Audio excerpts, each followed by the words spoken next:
Müzika koyulsun.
Mahirimiz köp rahmet.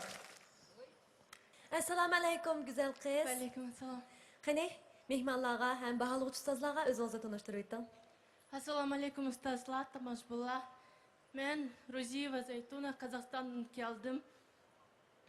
Sizlere otluk salam. Rahmat. Rahmet. Halçam Sıdık Ustaz. Mübarek olsun. Rahmet. Mübarek olsun. Cesur dursun Ustaz. Endi sizde en bir alaydık paço. Hareketini ayımay kılısız ki. Şu töküp ettiniz. Bir neçe hareketler. Hodur. Tökülüp ketdi. Endi bu usul Üzbek'in qaysi türü kırıldı? Xarezm. Xorazm. Yaxşı, yaxşı. Endi sizin bu alaydıkınızını biz şu Şinjan'daki artistlerge repetiz kılgan çağdımı tolu deymiz. Barlık küçüklerdi oynanlar, hareketini cayıga pırınlar, hissiyat cayıga bolsun. Dep bazı vaxtada mesela Sakine bilen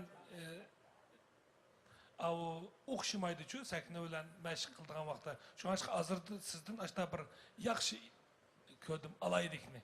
Ben sizge bir bilet taşlayman. Mübarek olsun. Cesur dursun Ustaz bir bilet taşıldı. Ömer Saidullah Ustaz bir bilet taşıldı. Rahmet. Ötkelden öttünüz mübarek olsun. Xo'sh. Rahmet. Kayne Ustazlan tallam.